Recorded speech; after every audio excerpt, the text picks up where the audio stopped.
Some secrets don't break you when they're told. They break you when they're kept. And some men don't lose the woman. They lose themselves trying to hide her. Welcome. I'm glad you're here.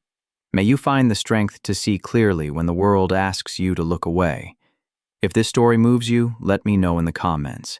And please, subscribe and like so more stories like this can reach you. Now let me tell you about a woman who wore her wedding ring on a chain beneath her dress, and the man who taught her to hide it there.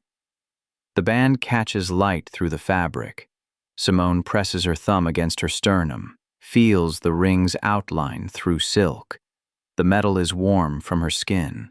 She drops her hand, adjusts her collar, checks the mirror one more time before stepping into the hallway where the photographers wait. Julian is already downstairs. She heard his voice 3 minutes ago, smooth and projected, the same tone he uses for quarterly reports. She knows without seeing him that he's positioned himself near the entrance, that his hand will rest in his pocket, that when she enters he won't look up. The hallway is long. Her heels make no sound on the runner. At the top of the stairs she stops. Below, the foyer is filled with bodies in black tie. Waiters move between clusters of guests. Julian stands near the archway, his shoulders angled toward a silver-haired man in a navy suit. The man's wife touches Julian's arm while she speaks. Julian smiles, nods. His wedding band catches the chandelier light. Simone descends. Halfway down, Julian's eyes lift. He sees her, then he looks past her, toward the woman coming up behind her on the stairs. Simone reaches the bottom. A waiter appears with champagne. She takes a glass, moves left, toward the windows, away from the archway. Someone brushes past her, apologizes, doesn't wait for her response. She finds a place near the far wall. The ring shifts beneath her dress. She drinks. Across the room, Julian laughs at something the silver-haired man says. His hand comes out of his pocket. He gestures. The movement is open, easy. He's not wearing the watch she gave him. A woman in red approaches Simone. You're here alone. For now. Smart. I can never find Richard at these things. The woman's eyes drift to Julian, then back. Do you work with the foundation? I'm in development. Oh, how wonderful. Julian's done remarkable work this year. Do you work with him directly? Simone's thumb finds her sternum again. We're in the same building. Lucky you. The woman smiles, moves on. Simone finishes her champagne, sets the glass on a passing tray. The ring moves with her breath. Julian is still by the archway. A younger woman has joined the group. She stands close to him. Her hand rests on his forearm while she listens. Julian doesn't step back. Simone turns toward the window. Outside, the city is lit. She can see her reflection in the glass. Silk dress, bare shoulders, no jewelry except the thin gold hoop she wore because they wouldn't draw questions. Miss Beaumont. She turns. A man in his 60s, white dinner jacket, hands clasped behind his back. I'm Charles Whitmore. I chair the foundation board. He extends his hand. She shakes it. His grip is brief, formal. I wanted to introduce myself, he says. Julian speaks highly of your work in development. That's kind of him. He mentioned you've been instrumental in the expansion initiative. We've all contributed. Whitmore nods slowly. Yes, of course. His eyes move past her shoulder, then return. Will you be joining us for the dinner portion? I wasn't aware there was assigned seating. There isn't, but Julian typically sits with the board. I thought perhaps he stops. Well, enjoy your evening?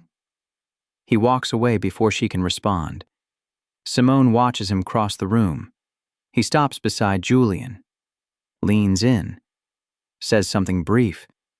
Julian's posture doesn't change, but his eyes find Simone across the foyer. He holds her gaze for 3 seconds.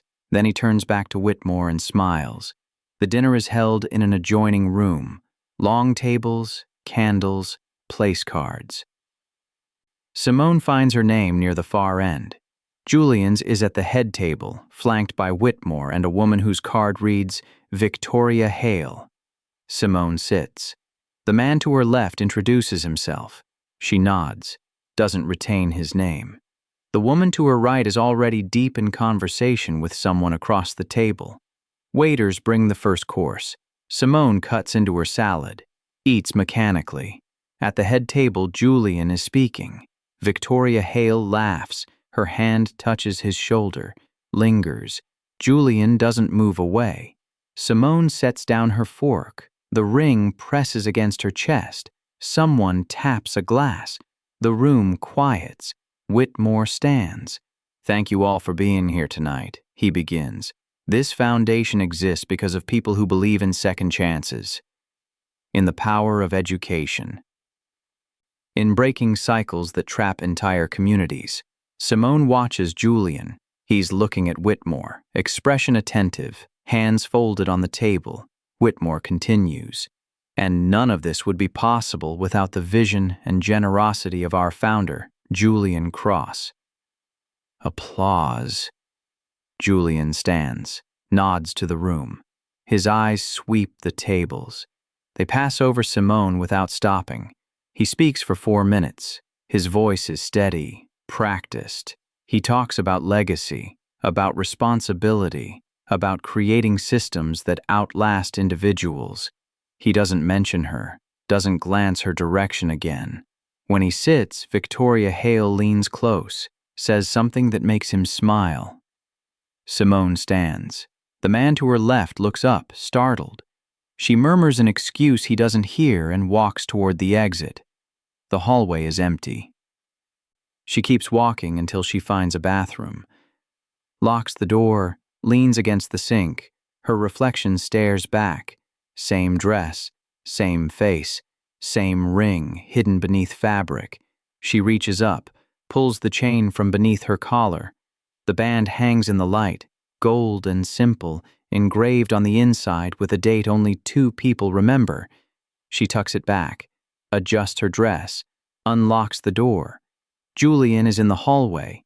He's leaning against the opposite wall, hands in his pockets, jacket unbuttoned. His eyes are on her face. You left. I wasn't hungry. Whitmore asked about you. I'm sure you explained. Julian pushes off the wall, closes the distance between them. He stops a foot away, close enough that she can smell his cologne, see the faint crease between his eyebrows. I told him you weren't feeling well, he says. That was considerate. Simone, don't. She steps around him. Not here. His hand catches her wrist. The touch is light, barely pressure, but she stops. We agreed, he says quietly. She doesn't turn. I know what we agreed. Then why did you come tonight? Because you asked me to. His thumb moves against the inside of her wrist, one slow stroke. Then he releases her. Go home, he says. I'll be there later. When? After midnight. Maybe later. She finally looks at him. His face is unreadable, carefully blank. The same expression he wore downstairs. Victoria Hale seems lovely, Simone says. Something flickers in his eyes. She's on the board. I noticed. Simone, enjoy your evening, Julian. She walks away. He doesn't follow. The apartment is dark when she arrives. She kicks off her heels in the entryway. Drops her clutch on the console. The chain is still around her neck. She leaves it. In the bedroom, she unzips the dress, lets it fall, pulls on a t-shirt, one of Julian's, oversized and soft from washing. She doesn't remove the chain. She sits on the edge of the bed. The city hums outside the windows. Somewhere in it, Julian is still at the gala, still smiling, still allowing Victoria Hale's hand to rest on his shoulder. Simone lies back, stares at the ceiling. The ring rises and falls with her breath. Her phone vibrates. She doesn't check it. It vibrates again. She picks it up. 2 messages. Julian, I'm sorry. Julian, I'll explain when I get home. She sets the phone face down on the nightstand, closes her eyes. She doesn't sleep, just listens to the silence and feels the weight of gold against her skin. The lock turns at 2:47 a.m.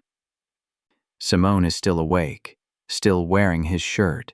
The chain is still around her neck. Julian's footsteps move through the apartment. He pauses in the living room, then continues toward the bedroom. The door opens. Light from the hallway spills across the floor. You're awake, he says. Yes. He loosens his tie, shrugs off his jacket, drapes it over the chair. His movements are slow, deliberate. He's removing armor piece by piece. Whitmore cornered me after you left, Julian says. He wanted to know who you were. Simone sits up. What did you tell him? That you work in development, that you're excellent at your job. He unbuttons his shirt. That you were hired 6 months ago based on merit. Nothing else? What else would I tell him? She doesn't answer. Julian crosses to the bed, sits on the edge, facing away from her. His shoulders are tight. He asked if we were involved, he says finally. And? I said no. The ring burns against her chest. Victoria asked the same question. Julian continues. In front of 3 board members. What did you say to her? He turns, looks at her directly. The same thing. Simone reaches up, pulls the chain from beneath the shirt. The ring swings between them. Julian's eyes drop to it. His jaw tightens. I want to tell them, Simone says. We've discussed this. You've discussed it. You've decided. She stops. I've just been following the plan. The plan keeps you safe. From what? From them. He gestures vaguely toward the windows, from questions you shouldn't have to answer. From scrutiny that has nothing to do with who you are and everything to do with who I am, or who you're afraid to be seen with. The words land between them. Julian goes still. That's not fair, he says quietly. Then explain what we're doing. Simone's hand closes around the ring. Explain why I wear this hidden. Why you introduce me as staff. Why I leave events early and you come home at 3 in the morning explaining yourself to me in the dark. I'm protecting you. From what? Your foundation board? Your friends? She leans forward. Or from the fact that I'm black and you're terrified of what that means for your reputation. Julian's face drains of color. Don't. Don't what? Don't say what we both know? She pulls the chain over her head, holds it out. Take it, if that's what you want. If keeping me secret is more important than... He catches her wrist. His grip is firm, almost desperate. I love you, he says. His voice cracks on the last word. I love you more than I've loved anyone. That's why I'm doing this. This isn't love, Julian. This is fear. Yes. He releases her wrist, drops his head. Yes, it's fear. I'm afraid of what they'll do to you, how they'll talk about you, what they'll reduce you to. He looks up. My mother barely speaks to me. My father called you a phase. Whitmore has already made 3 comments about workplace appropriateness. And that's just the beginning. So you hide me. I'm trying to build something. A foundation. A legacy that can't be dismantled by a board of old men who think they know better. His hands shake. If I announce us now, they'll force me out. They'll say I compromised the organization, that I brought politics into philanthropy. And then what do we have? Each other. In a city that will tear you apart while I watch. Simone stares at him. At the man she married in a courthouse 8 months ago with no guests, no announcement, no photos. The man who kissed her afterward in the parking lot and promised they'd find the right time to tell the world. The right time hasn't come. I can't keep doing this, she says. Julian's face crumples. Please. I can't go to another event where you pretend I'm invisible. I can't watch you smile at Victoria Hale while I stand in the corner wearing your ring under my dress like it's something shameful. It's not shameful. Then wear yours. He looks down at his left hand. The band is still there, gold and visible. I do wear it, he says. And when someone asks, what do you say? He doesn't answer. Simone puts the chain back around her neck, tucks the ring beneath the shirt. I'm going to sleep in the guest room. Simone. Give me space, Julian. Please. She stands, walks to the door. I'm trying, he says behind her. I'm trying to figure out how to do this without losing everything. She stops, doesn't turn. You're losing me, she says. Then she leaves. Morning comes gray and cold. Simone wakes in the guest bed, still wearing Julian's shirt. The ring is still around her neck. She showers, dresses in jeans and a sweater, pulls her hair back. The chain stays hidden. Julian is in the kitchen when she emerges. He's made coffee. 2 mugs sit on the counter. I called in, he says. Told them I wouldn't be there until afternoon. You didn't have to do that. I wanted to talk. Simone takes one of the mugs, sips, waits. Julian leans against the counter. He's in a t-shirt and sweatpants, hair uncombed, face showing every sleepless hour. I've been thinking about what you said, he begins. About hiding you. About fear. He pauses. You're right. She sets down the mug. I've been telling myself it's strategy, Julian continues, that I'm protecting the foundation, protecting you. But the truth is, he stops, starts again. The truth is I'm terrified, of my family, of the board, of everyone who'll have an opinion about us, about you. I know. And I hate that I'm terrified. I hate that I care what they think. I hate that they're racism, because that's what it is. Even when they dress it up as concern, has this much power over me. Simone crosses to him, stands close enough to see the exhaustion in his eyes. I'm not asking you to choose between me and your work, she says. I'm asking you to stop making me feel like I'm the complication. Like we're the problem instead of them. You're not the problem. Then stop treating me like one. Julian's hand lifts, hesitates, then touches her face, palm against her cheek. I need time, he says, not to hide you, to build support, to make it harder for them to force me out when we go public. How much time? 6 months, maybe less. I'm already talking to board members individually, laying groundwork, building alliances with donors who actually care about the mission more than their personal biases. And in the meantime, I stop lying. If someone asks about us, I tell them the truth. Simone's breath catches. You do that? I should have done it months ago. His thumb strokes her cheekbone. And I want you to wear your ring. Not hidden. However you want to wear it. Julian, I mean it. He steps back, pulls his own ring off his finger, holds it up.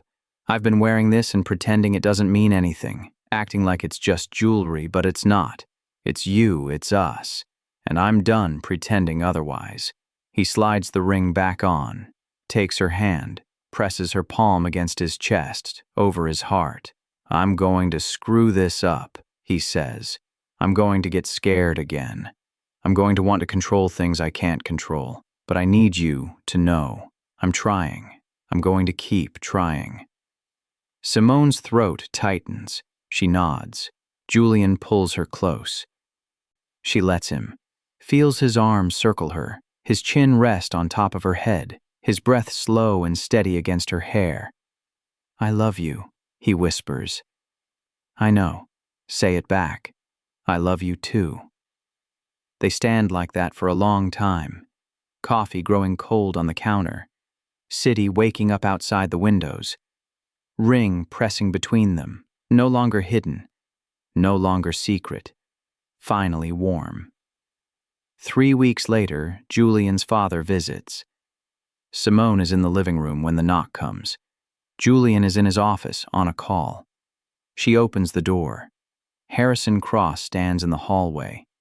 Tall, silver-haired, face carved from granite and privilege. His eyes sweep over Simone, taking inventory. "Is my son here?" he asks. No greeting, no introduction. "He's on a call. Come in." Harrison enters like he owns the space. He doesn't sit. Just stands in the center of the room, hands clasped behind his back, expression radiating disapproval. "You're Simone," he says. "Yes." "I've heard about you. I'm sure you have." His eyes narrow. "You're very direct. There doesn't seem to be much point in dancing around things." "No?" He almost smiles. "Almost. I suppose there isn't." Julian emerges from the office. He stops when he sees his father. Something in his posture shifts, becomes guarded, careful. "Dad, I didn't know you were coming. I was in the city. Thought I'd stop by." Harrison's eyes move between them. "I wanted to meet her. Properly. This isn't a good time." "Why? Because she's here." Harrison looks at Simone. "She lives here, doesn't she?" Simone steps forward. "I'll give you privacy." "Stay," Julian says quickly. Then, to his father, "Whatever you came to say, you can say it in front of her." Harrison regards his son. "You're serious about this?" "Yes." "About her? Her name is Simone. And yes, I'm serious. You married her." The room goes silent. Julian's jaw tightens. "How did you—" "Your mother hired an investigator. She wanted to be sure before she—" Harrison stops. "Well, before decisions were made." "What decisions?" "Your trust fund, your position with the family companies, your inheritance." Harrison's voice is flat, businesslike. "All of it contingent on family approval of your associations." Simone's stomach drops. She looks at Julian. His face has gone pale. "You can't do that," Julian says. "It's already done. The board met last week. The documents are being redrawn." "On what grounds?" "Conduct unbecoming. Moral turpitude. Choose your legal fiction." Harrison shrugs. "The point is, you've made your choice. Now live with the consequences." Julian crosses to his father, stands directly in front of him. "You're disinheriting me because I married a black woman." "I'm disinheriting you because you lied, because you hid it like you were ashamed, because you demonstrated appallingly poor judgment in your personal affairs." Harrison's voice hardens. "But yes, if you want the real answer, your mother and I did not raise you to throw away your legacy for some diversity statement masquerading as a marriage." Simone's hand closes around the ring beneath her sweater. Not hidden anymore. She moved it to a thin chain she wears openly now, visible at her neckline, but still a reminder. Julian's fists clench. "Get out." "Gladly." Harrison moves toward the door, pauses, looks at Simone. "I'm sure you're a perfectly nice girl, but you have to understand, men like my son, they don't end up with women like you. Not permanently. He's having his moment of rebellion. When he realizes what it's cost him, he'll resent you for it." "Mr. Cross," Simone says quietly. Harrison stops. "Your son is twice the man you are, and the only thing he'll resent is wasting time trying to earn your approval." Harrison's face goes rigid. He looks at Julian. "You have 6 months to dissolve this marriage. After that, the disinheritance becomes permanent." He leaves. The door closes with a soft click.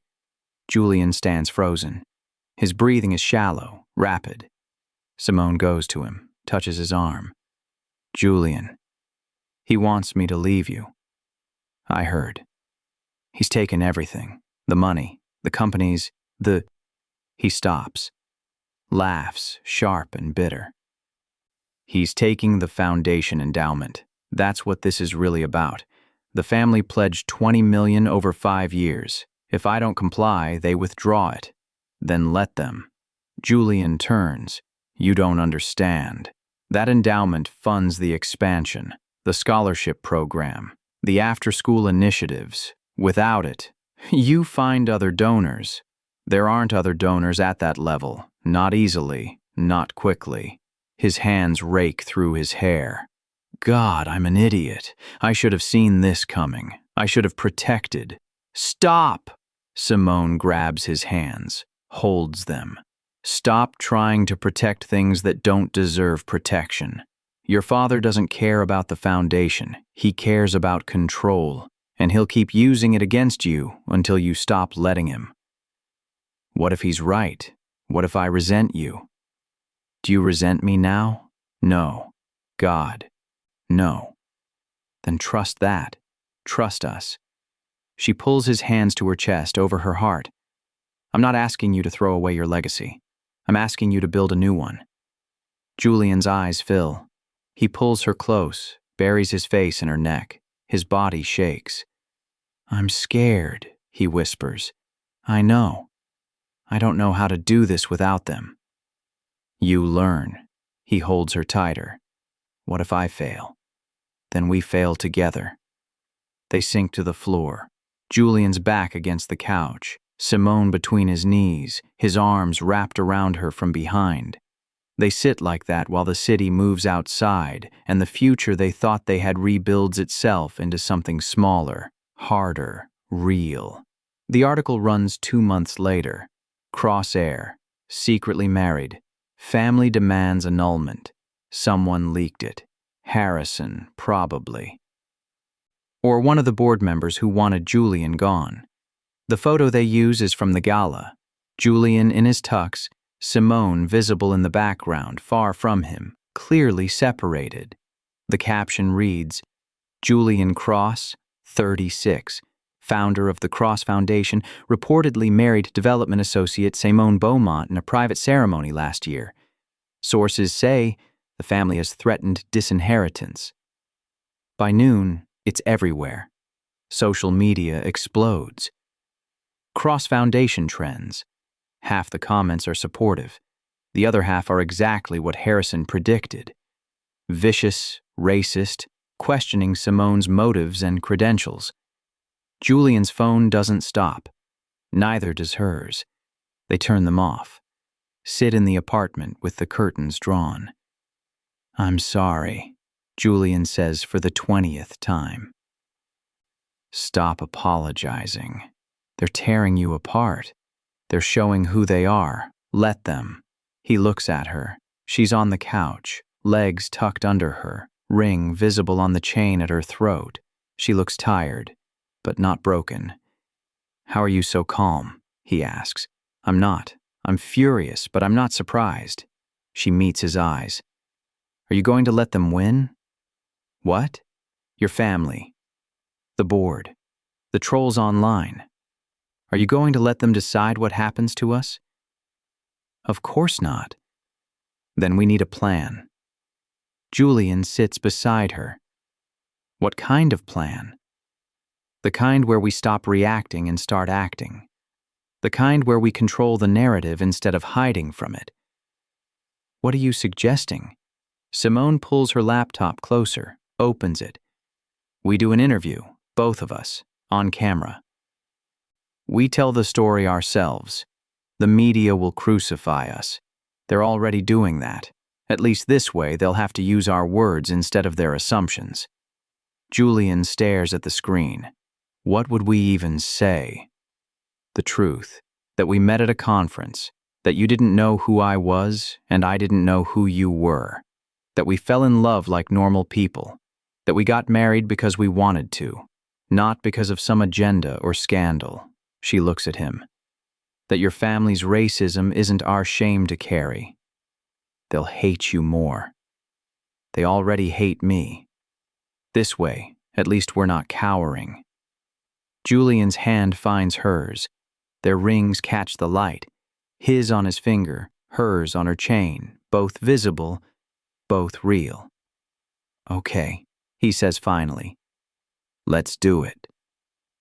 The interview is conducted in their living room.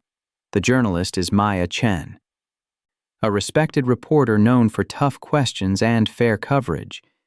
She sits across from them, recorder on the coffee table, expression neutral. Let's start simply, Maya says. How did you meet? Simone answers. At a development conference in Boston, 2 years ago. I was presenting on community-centered grant models. Julian was in the audience. I asked a question during the Q&A, Julian adds. She destroyed my premise. I did not destroy it. I refined it, Maya almost smiles. And from there we got coffee, then dinner, then Julian pauses, then a lot of conversations about work and life and what actually matters. When did it become romantic? 6 months later, Simone says. He showed up at my apartment during a snowstorm with soup because I'd mentioned I was sick. She stops. It wasn't grand. It was just kind. Maya's pen moves across her notepad. And marriage? Why so quickly? Why in secret? Julian's jaw tightens. It wasn't meant to be secret. We were private. There's a difference. We got married because we wanted to commit to each other without spectacle, without my family's interference or media pressure. But your family did interfere. They found out. They disapproved. They made threats. What kind of threats? Disinheritance, removal from the foundation board, withdrawal of family funding. Julian's voice stays level. My father gave me 6 months to dissolve the marriage or lose everything. Maya looks at Simone. How does that feel? Being the condition of an ultimatum? Simone holds her gaze. Like exactly what it is. Racism dressed up as family values. That's a strong accusation.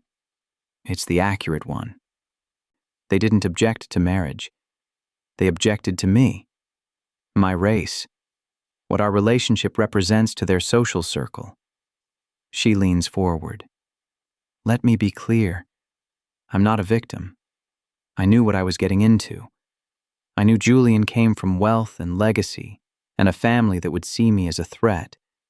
But I also knew who he was when the doors closed and the cameras turned off. That person is worth fighting for. Julian, Maya says, your foundation does significant work in underserved communities, primarily Black and brown communities. Does your family's response create a conflict? It creates hypocrisy.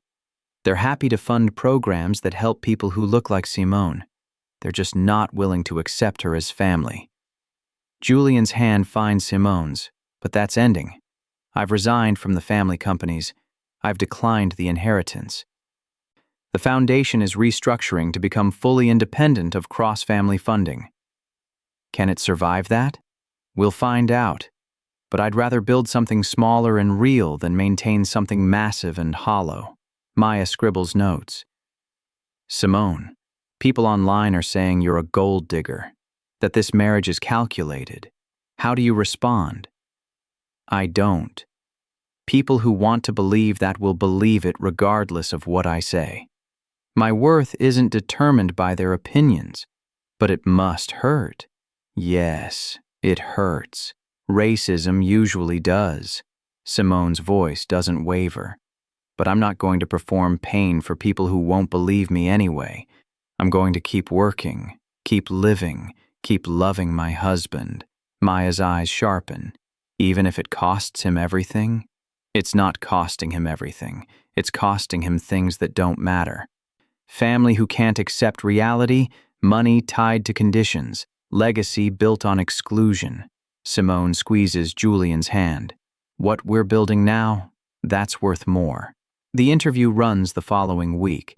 The response is immediate. Some corners of the internet erupt in support. Others double down on hate. But the narrative shifts, from scandal to love story, from secrecy to strategy. Whitmore calls. Julian takes the call on speaker. That was quite a performance, Whitmore says. It wasn't a performance. The board wants to meet. I've already submitted my resignation. Don't be rash, Julian. We can work through this. Find a compromise. There's no compromise, Charles. Either you accept my marriage or you accept my resignation. Those are the options. Silence. Then, the board will vote next week. No need. I'll send the formal paperwork tomorrow. Julian hangs up. Simone watches him. He's standing at the window, shoulders tight, jaw set. How do you feel? She asks. Lighter. He turns, terrified. But lighter. What happens now? Now we figure it out. Find new donors, build new partnerships, maybe scale back for a while, focus on what we can sustain without family money. We? You're not getting rid of me that easily. He crosses to her, pulls her to her feet. I need a new development director, someone brilliant, someone who doesn't take my bullshit. That's a very small candidate pool. Lucky I already married her. Simone's throat tightens. Julian, I'm serious. The foundation needs you. I need you. Not hiding in the background, not pretending you're just staff. As a full partner, your board will never approve that. I'm building a new board, people who actually care about the mission, people who won't flinch when they see us together. She searches his face. You're really doing this. I really am. It's going to be hard. Everything worth doing is hard. Simone kisses him, slow and deep. When she pulls back, her ring is between them, no longer hidden, no longer apologized for. Then let's get to work, she says. 6 months later, the foundation hosts its first donor event under the new structure. The venue is smaller than before. A gallery space in Brooklyn, exposed brick and natural light. No tuxedos, no champagne towers, just people who believe in the work. Simone is in a simple black dress, ring on a chain around her neck, not hidden, but also not necessary to announce.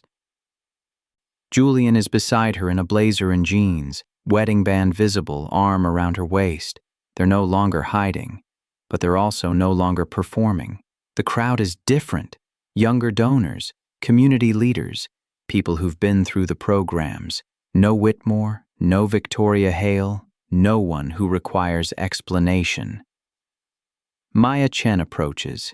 She's covering the event for a feature on grassroots philanthropy. How does it feel? She asks. Starting over? Julian answers. Honest. That's not the word most people use. Most people aren't doing this. He looks around the room. 6 months ago, I was running a $20 million operation. Now we're operating on a third of that, but every dollar is clean. Every decision is ours. And the family funding? They withdrew it. All of it. Exactly like they threatened. Any regrets? Julian's arm tightens around Simone's waist. None. Maya turns to Simone. You're the new development director. Co-director. Julian and I share the role. How's that working? We disagree constantly, but we're building something that matters. Something that doesn't require anyone to hide who they love. Maya makes notes. One last question. For both of you. If you could go back to that gala, the night the photo was taken, what would you do differently? Julian and Simone exchange glances. I wouldn't go to the guest room, Simone says. I'd stand next to him. Visibly. Undeniably. I'd introduce her, Julian adds. Not as staff. Not as a colleague. As my wife. I'd make them say her name. And if they'd threatened the foundation then? Let them. Julian's voice is firm. The foundation exists to serve people who've been told they don't matter. If I can't stand beside my wife at a fundraiser, what kind of example am I setting? Maya closes her notebook. That's a good answer. She leaves.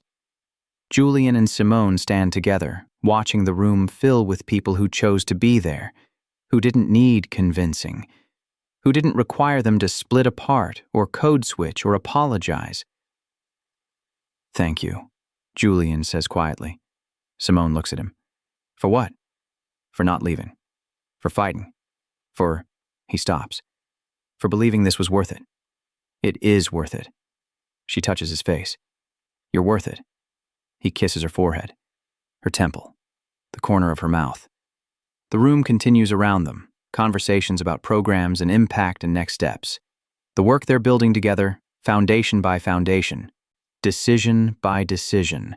No secrets, no shame, no rings hidden beneath fabric, just two people refusing to be erased. The final blow comes on a Tuesday.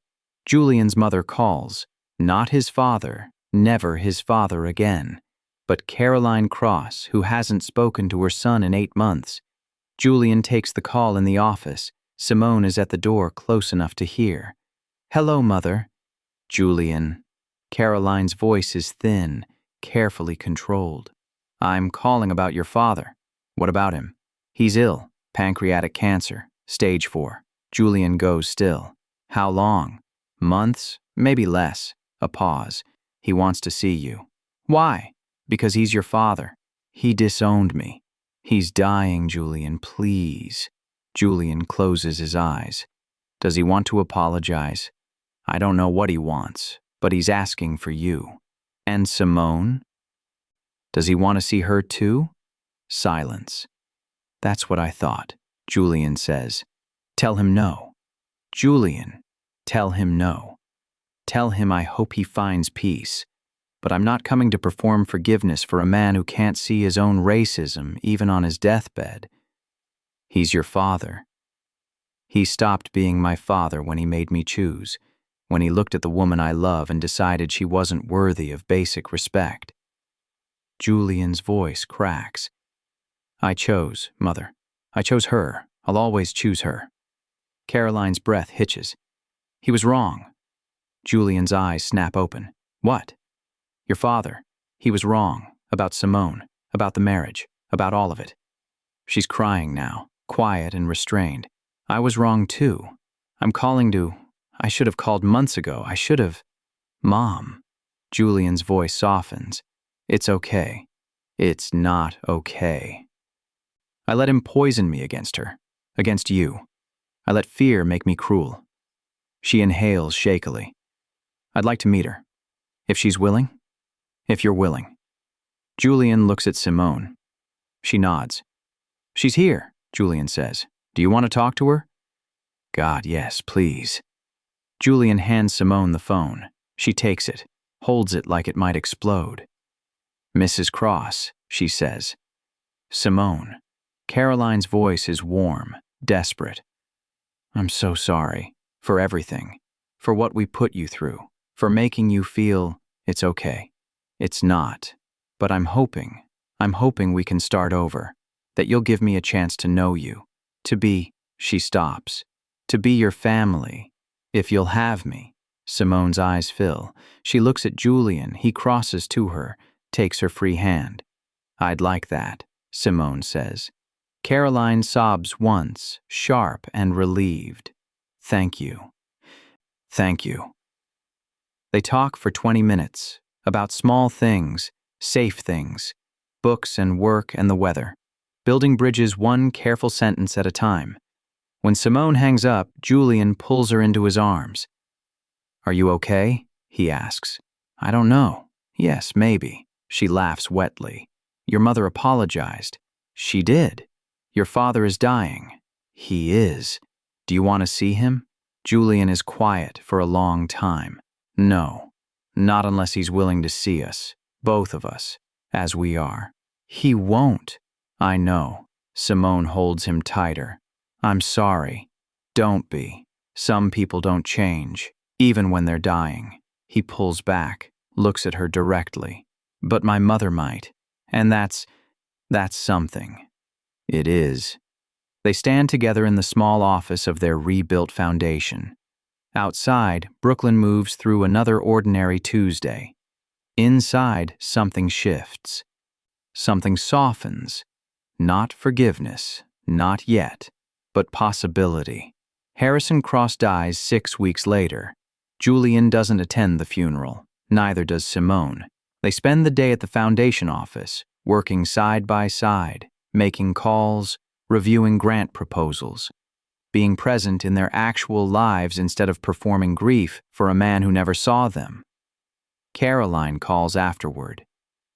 It was a beautiful service. I'm glad, Julian says. He asked for you, at the end. What did he say?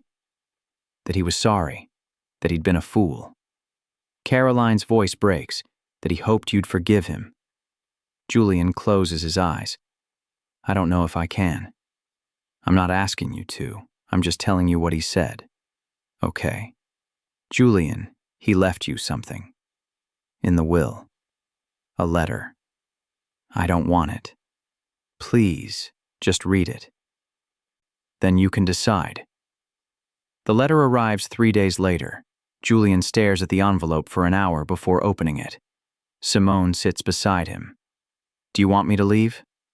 No, stay. He opens it. Reads. His face doesn't change. When he finishes, he hands it to Simone. The letter is short. Julian, I was wrong. About everything. About her. About you. About what strength looks like. I spent my life building walls. You spent yours tearing them down. I called it weakness. It was courage. I don't expect forgiveness. I don't deserve it. But I wanted you to know. In the end, I saw what you saw. I just ran out of time to say it.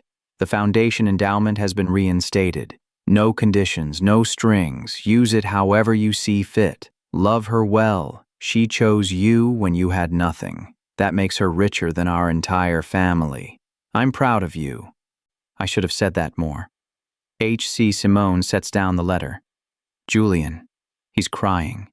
Silently, shoulders shaking. He saw it, Julian whispers. At the end, he finally saw it. Yes, but he waited. He waited until he was dying to... He stops. God, what a waste. Simone pulls him close. Lets him break. Lets him grieve not just the father he lost, but the father he never had. The man who could have chosen differently. Who could have chosen sooner. I'm angry, Julian says into her shoulder. You should be. I'm angry that he gets to apologize when he's dead. That he doesn't have to face us. That his redemption doesn't cost him anything. I know. But I also, his voice cracks, I also want to forgive him. Is that wrong? No, it's not wrong. Even after everything? Especially after everything. Because forgiveness isn't for him. It's for you. Julian pulls back, wipes his eyes. The endowment, he reinstated it. Do you want to accept it? I don't know. It feels like accepting his terms, like validating his original position. Or, Simone says slowly, it's him finally accepting yours. Finally putting his money where your values are. Julian considers this. What do you think we should do? I think we should take the money, and we should use it to fund programs for interracial families, for kids whose parents face what we faced, for communities that don't fit into neat boxes. She touches his face. We turn his regret into something that matters. Julian's eyes clear. The Harrison Cross Scholarship Fund. Exactly. For families who refuse to hide. For families who refuse to hide. He kisses her, hard and certain. You're brilliant, I know. And you're mine. I know that too.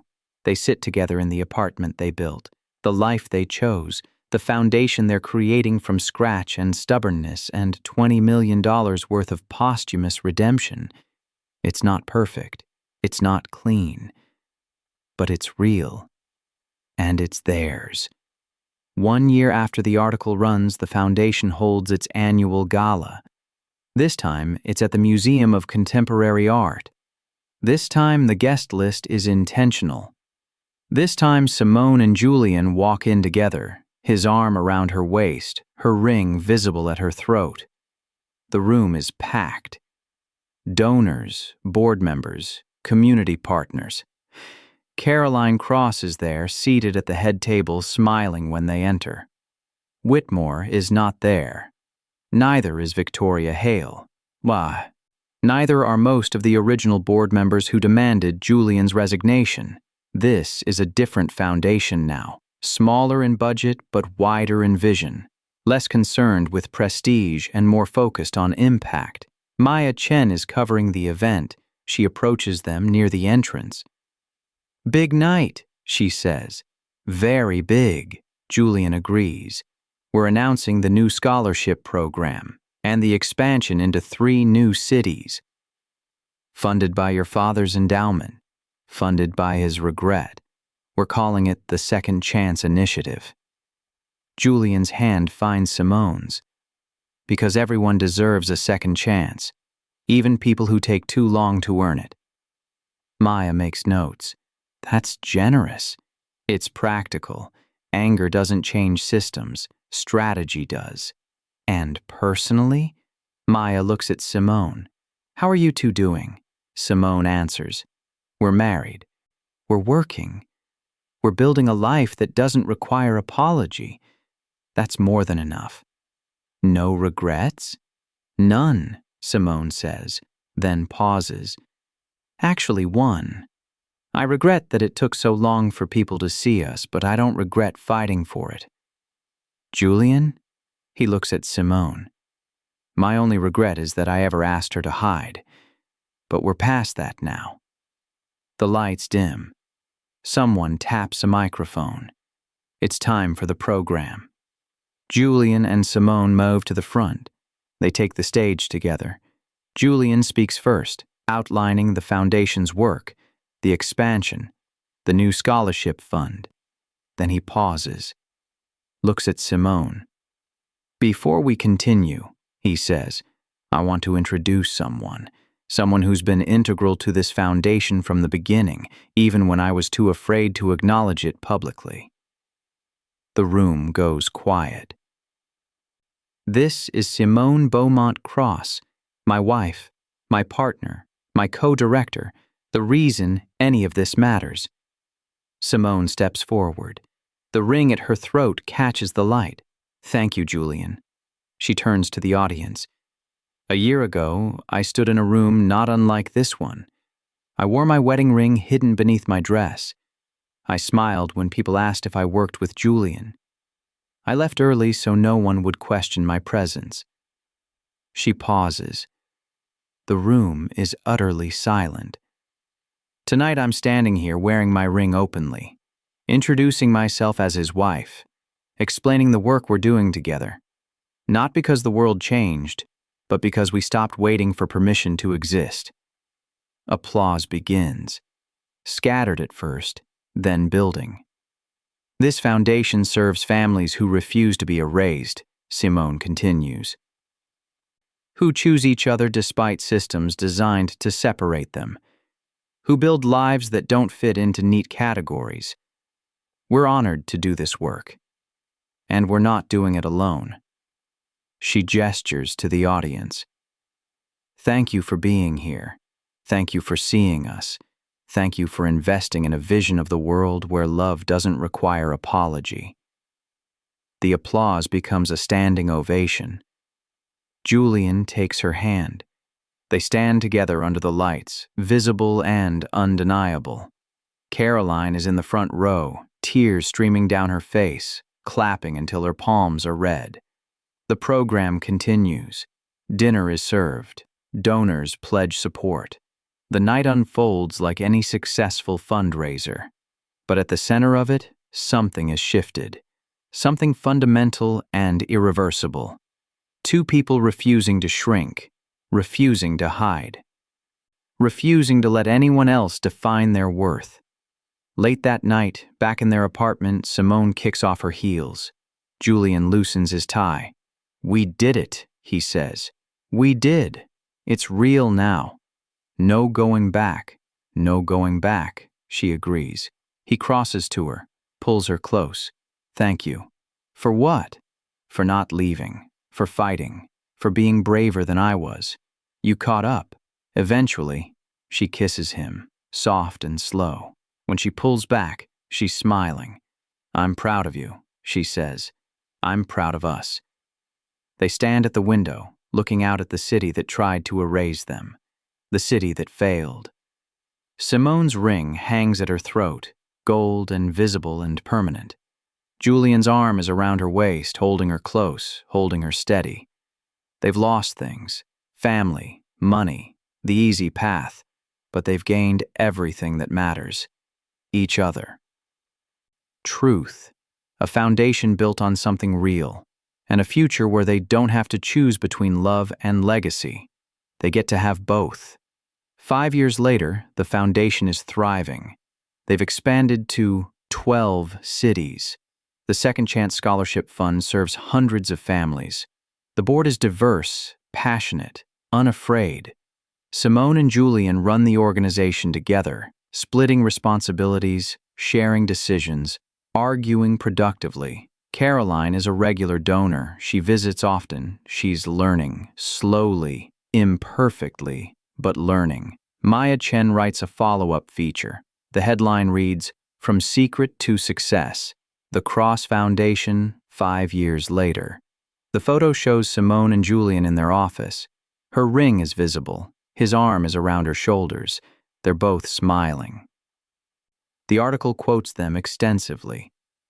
"We built this foundation on the belief that everyone deserves to be seen," Simone says.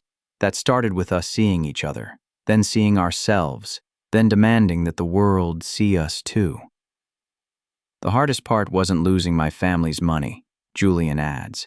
"It was accepting that I'd been complicit in my own erasure, that I'd asked Simone to shrink so I could stay comfortable. I'm grateful she refused." The article ends with a question. Do they have advice for others facing similar choices? Their answer is simple. Don't wait. Don't hide. Don't let fear convince you that love is negotiable. Build the life you want, then defend it. The Foundation's 10th anniversary gala is held in a converted warehouse in Queens. The space is enormous. The guest list includes over 500 people, donors, scholarship recipients, community partners, families who've been through the programs. Simone and Julian stand near the entrance, greeting guests. They're older now, lines around their eyes, silver threading through Julian's hair. Simone's natural curls frame her face, no longer straightened for professional acceptability. They look like themselves, finally, completely. A young woman approaches. She's 22, black, confident. "Mr. and Mrs. Cross?" "Yes," Simone says. "I'm Talia. I was a second chance scholar. I graduated last year." "We remember," Julian says. "You're in law school now, right?" "Yes, Columbia." Talia's eyes fill. "I wanted to thank you. My family. We went through something similar. My dad is white, my mom is black. His parents cut him off when he married her. We struggled for years. We're sorry," Simone says softly. "Don't be. Because of your scholarship, I got to go to college. Because of your foundation, I had mentors who understood. Because you two refused to hide, I learned I didn't have to either." Talia holds out her hand. There's a ring on her finger. "I just got engaged," she says, "to a woman my family doesn't approve of. They're threatening to cut me off." "What did you tell them?" Julian asks. Talia smiles. "I told them to read your interview, the one from 5 years ago, where you said family is who shows up, not who shares your blood." Simone's throat tightens. "That's beautiful." "It's true. You taught me that. Talia's smile widens. So thank you for building this, for showing us it's possible. She hugs them both, moves into the crowd. Julian and Simone stand together, watching the room fill with people whose lives intersect with theirs, whose struggles echo their own.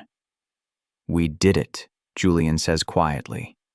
We really did. She's going to be okay. Yes, because she knows she doesn't have to fight alone. Julian turns, looks at his wife, the woman who refused to hide, who demanded he stop hiding too, who built this with him, brick by brick, decision by decision. I love you, he says. I know. I'm going to keep saying it. I know that too. He kisses her. In front of 500 people, in the middle of the gala, with no apology and no shame, just two people refusing to be anything less than exactly who they are. Together, visible, undeniable. The room erupts in applause, not for the kiss, but for what it represents. A foundation built on refusal, on love without condition, on visibility as resistance. Simone and Julian step apart, turn toward the crowd, raise their joined hands. The applause grows louder. This is the ending, the loud one, the irreversible one. Two people who were told to hide, who were threatened with loss, who faced racism, erasure, and family betrayal, and who built something beautiful anyway, not despite the cost, but because of what they learned paying it. That love isn't negotiable, that visibility isn't optional, that the only legacy worth building is one where everyone gets to exist fully, openly, without apology. The program begins. The night continues. But the message is already clear. They won. Not against his family, not against the board, not against the trolls or the doubters or the people who wanted them to fail. They won against the version of themselves that believed hiding was safety. That silence was love. That compromise was necessary. They won by choosing each other, by choosing truth, by choosing to exist loudly in a world that preferred their silence. And now, 10 years later, 500 people stand in a warehouse in Queens celebrating that choice. Celebrating them. The applause doesn't stop. The music starts. The dancing begins. Simone and Julian move to the center of the floor. They dance the way they've learned to live. Together, visible, unashamed. Her ring catches the light. His arm holds her close. The world watches. And for the first time in their marriage, that feels exactly right. If you enjoyed this story, subscribe to Mr. Douglas Tales, where powerful stories unfold one moment at a time.